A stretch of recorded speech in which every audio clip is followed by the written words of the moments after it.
The day the sky broke, the world thought it was the end.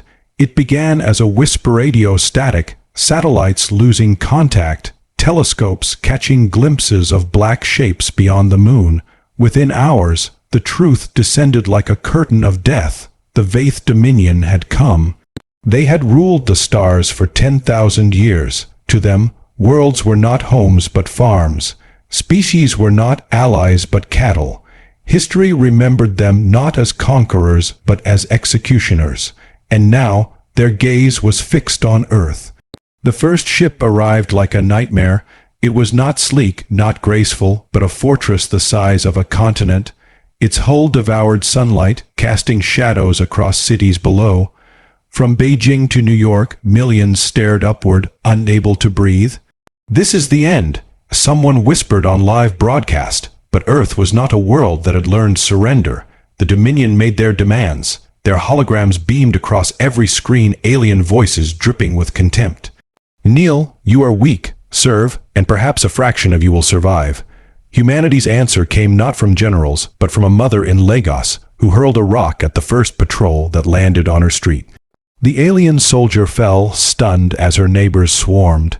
It was primitive. It was reckless. It was war. The first days were chaos. Alien plasma burned through skyscrapers. Cities turned into graveyards. Beijing was turned into a crater.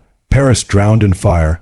New York's skyline crumbled into dust. But humanity refused to vanish. Soldiers fought from the ruins. Farmers dug rifles out of storage. Hackers from underground bunkers waged cyber wars against alien targeting systems. Children carried water, food, and messages across shattered streets. Every act of defiance was a spark, and sparks spread. The aliens laughed at human resistance.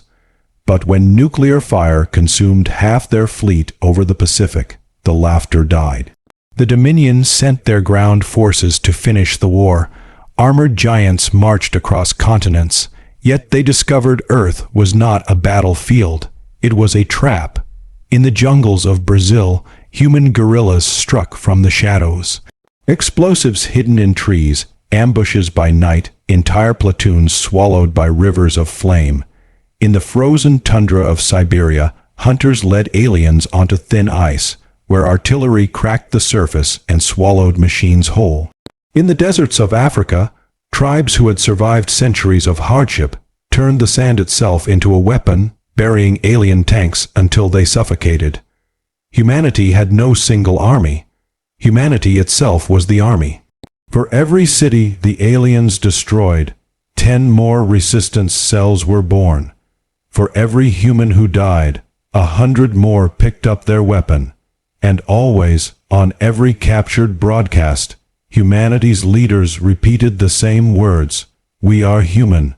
We do not kneel." The war reached its darkest night on the 300th day. The Dominion unleashed their ultimate weapon, the Starbreaker cannon, a device that could pierce a planet's core and shatter it into dust. They aimed it at Earth. Panic spread, billions prayed. Resistance fighters prepared for the end. But in one hidden hangar beneath the ruins of Istanbul, humanity's last fleet prepared to rise. It was not a fleet of elegance. The ships were cobbled together from scrap metal, old satellites, even museum relics. They were patched with duct tape, powered by desperation, crewed by volunteers who had never left the atmosphere before. At the heart of this fleet stood one woman, Commander Ayesha Rahman, a pilot whose family had perished in the first invasion of Dhaka. She had nothing left but rage. "Listen," she said to her scattered, trembling fleet. "The world believes this is our last night. Let us prove them wrong." The battle was chaos. Human ships exploded by the dozens, torn apart by plasma fire. The void filled with screams, yet they fought on, ramming alien vessels, dragging them into Earth's atmosphere where they burned as meteors. Every ship destroyed bought another second of survival for Earth below, and then the Starbreaker began to charge. Its core glowed like a false sun, aiming at Earth's heart. The Dominion's victory was moments away, but Ayesha Rahman did not hesitate.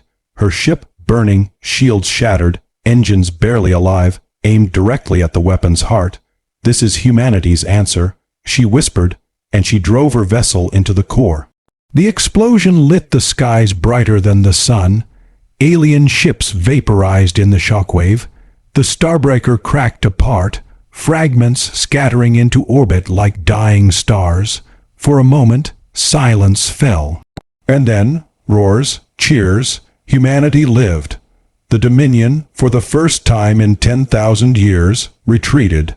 Their fleet limped away, humiliated by the prey they had tried to cage. Across the galaxy, enslaved worlds saw the impossible, a species that had faced the Dominion and survived. Whispers began, resistance spread, humanity's fire leapt from world to world, and though Earth was broken, scarred, and drenched in ash, its people stood tall. Humanity had not merely survived.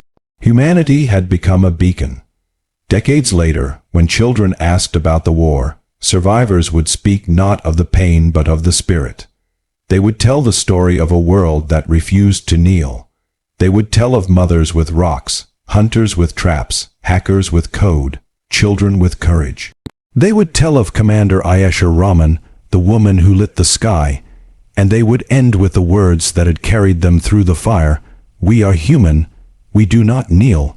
We are the fire they could not extinguish."